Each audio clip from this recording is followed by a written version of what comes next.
Hey, what's up, ladies and gentlemen? Welcome back to Blue Ridge Silverhound. I'm your host, Sean, and welcome.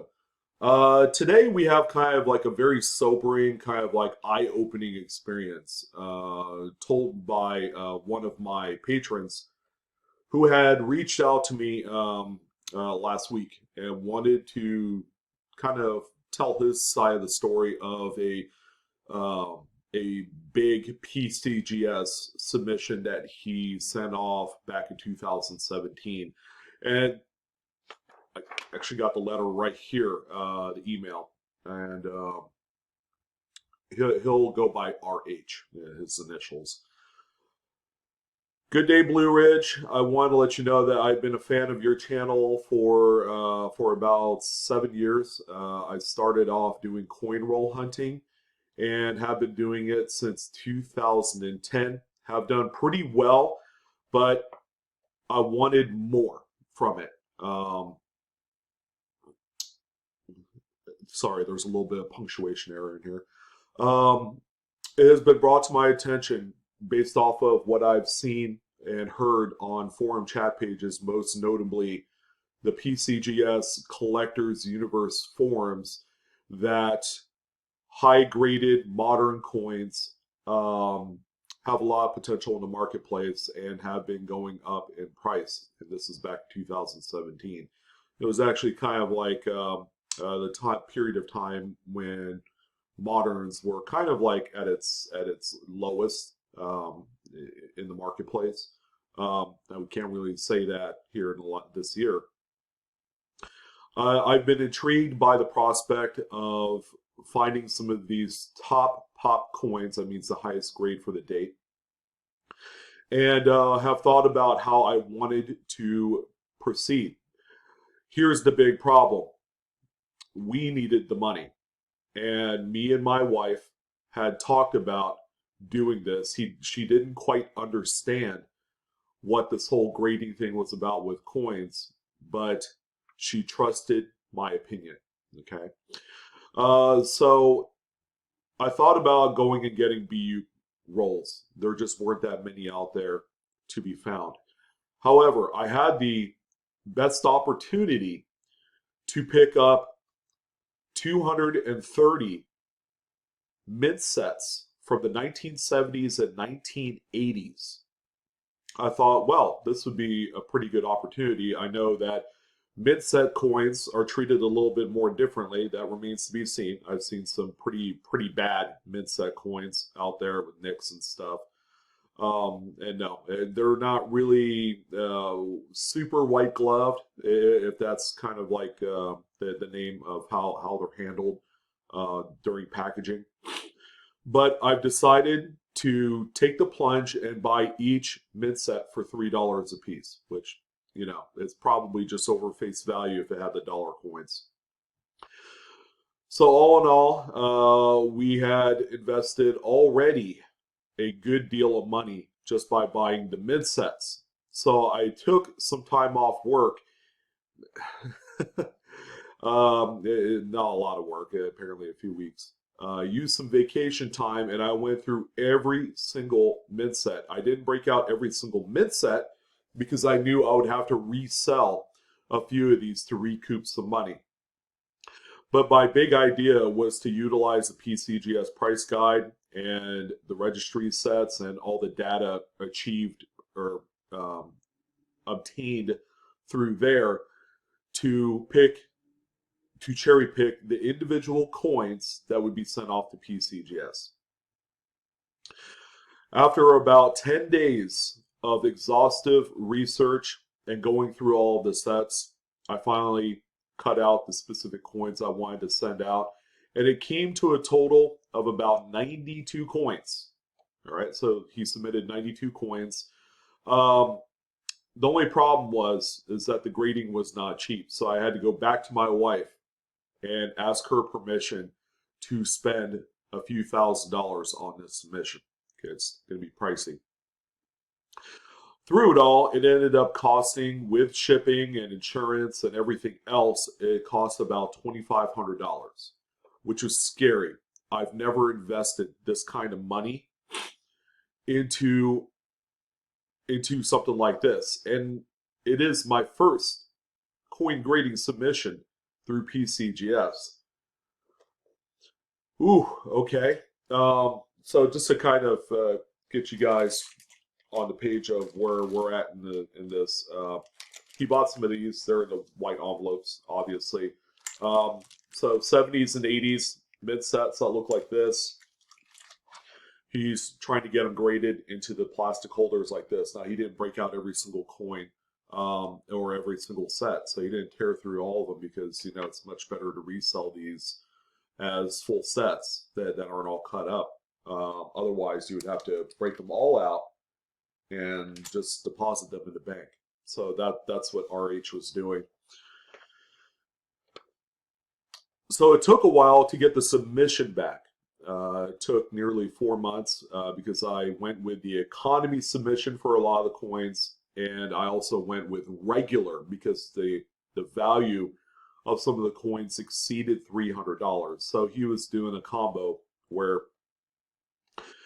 the economy submissions have a max capped value of $300. I wasn't sure if you knew that, but I think it's like $22 to submit those. The regular submission is capped out at, I believe, either $2,000 or $2,500, but it costs $35 a coin. So, wow, it's very expensive, okay? But wait, there's more. All right, so coming back after 4 months, I did kind of like the exciting experience and did not even look on my PCGS account to see what the coins graded before I received it. I went and received the package, opened it up, and then did a thorough inventory of each and every single coin and grade, and the results were not good. I went through every single one of the coins. I submitted a lot of pennies. A lot of the pennies came back mid-state 65 and mid-state 66. I submitted some nickels in the hopes of getting full steps. A few of them did get full steps, but they were so common they were worth probably about $20 to $30 a piece. That sucks. Kind of like what I went through back in like 2015. You guys remember? Some of you do. Where I did really well was my quarter submissions. I ended up getting quite a few mid-state 67 coins back. Okay, these were the coins that were worth somewhere between $300 and $500. But there was no top pops in any of the 92 coins that I submitted. I was in big trouble. However, I just went ahead and resold everything. And guess what? He came out ahead $1,100. The quarters helped the money situation a lot. It was a very eye-opening experience. If you would ask me if I wanted to do it again, absolutely not. I ended up taking the year off from coins because of the experience, and it was just a great experience to go through. Okay, even though I did not get the results I was looking for, and that's that. I want to thank you for your time. Continue on with the great videos, and I look forward to your holiday giveaway, which I'll point out in the very end. Sincerely, RH. Wow. Well, that is certainly a very, very good grading testimony. I think a lot of people need to hear something like this, because in spite of what you may hear, okay, not just from me, but there's a lot of YouTubers that place a huge emphasis on, you know, $20,000 Lincoln penny, and all you have to do is this, this, and this, and then you're golden, right? I don't quite pull the wool over everybody's eyes like that. Okay, I tell you what's up.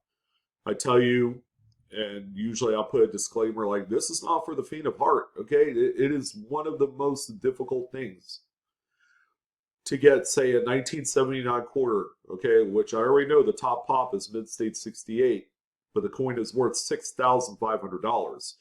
Like, you're gonna hinge everything on trying to find one 1979 quarter just so you can have it graded and have it come back, one and done, baby. Mid State 68.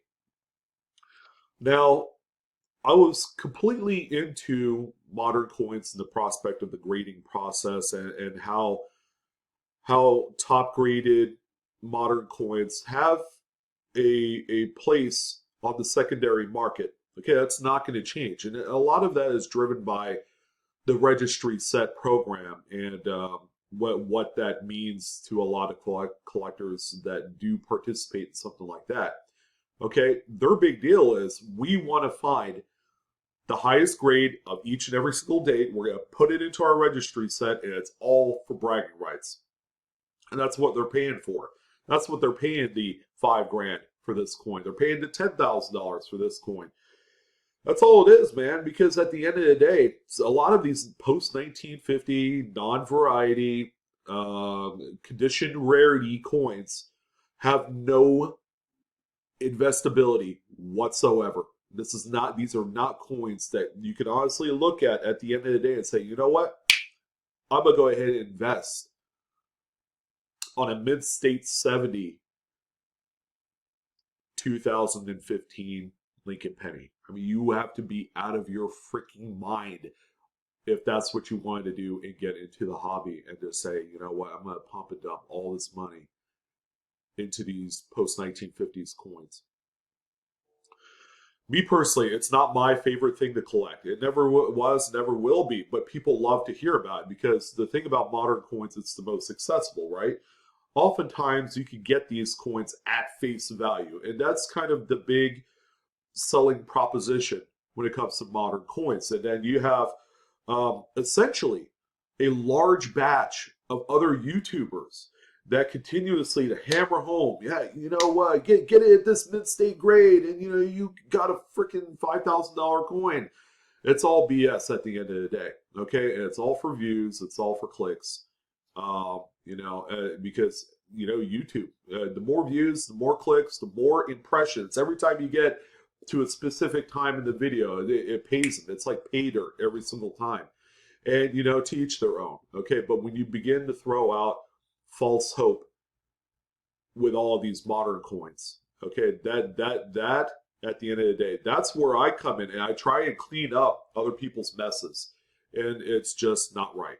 Okay, but this is the type of experience that you guys need to hear. It came dangerously close. Okay, a few coins saved this one. It came dangerously close to possibly losing not only a ton of money, but possibly losing a marriage because it was an agreement. It was an agreement. It was a lot of money. All right. I don't know where they got the money. Maybe they got it as savings, or they just took a leap of faith and they just put all their eggs in the basket for something like this. And that's what it really is for a lot of new collectors that want to dive into modern coin grading. You're really putting all your eggs in the basket, especially if you don't have the capital to do such a thing. Because the money you spend, you have to keep in mind, the money you spend on grading moderns has to be money that at the end of the day, you don't mind losing. All right. It's just, it's a very, very small portion of the pie in which is your net worth as a person, how much money you have in retirement, your savings and all that stuff. And it's just crazy. It's crazy the amount of people that I get chiming in through my emails, through the message box about how they have a certain coin and they're ready to cash in. Well, hold on there, cowboy or cowgirl. Okay, you need to send it off to PCGS. Furthermore, and then this is kind of like my way of talking a lot of folks out of it because I don't want them to be disappointed. Okay, this person and RH ended up spending $2,500. What if you sent the same amount of coins and you ended up getting back, value-wise, $500? All right, that's a pretty sour taste, and perception on not only yourself and what you just did. All right, but it's also a black eye to the hobby. Okay, we don't want that. So that's why I wanted to talk about. I wanted to take some time to discuss this. Furthermore, I brought it up on a previous video, but November 15th is going to be the official announcement date for the Blue Ridge Silverhound holiday giveaway. I do it every single year, and it's a lot of fun. It's my way of giving back to you. No obligation. You don't have to pay anything. You guys have been watching my videos already, so that's plenty of payment enough, and have to endure with some of my ads, which, that's really all I ask for. I don't have any special memberships or Patreons or anything like that. No false hopes here. I tell it like it is. But that's it, ladies and gentlemen. Coinaholics, we are discovering together. I'm your host, Sean, with Blue Ridge Silverhound. Check back November 15th, along with all the other videos between now and then, for the details on the holiday giveaway. It's real simple, okay? And I look forward to sharing some of the great swag that I'm going to be giving away then. But that's going to do it, guys. Hopefully, you got a few takeaways from this video. Grading. Man, get into the classics. That's where all the money is going to be. That's where all the value is going to be. All right, for the long haul. But that's it. You guys take care. Have a wonderful day, and I'll see you on the next video. Take care. Peace.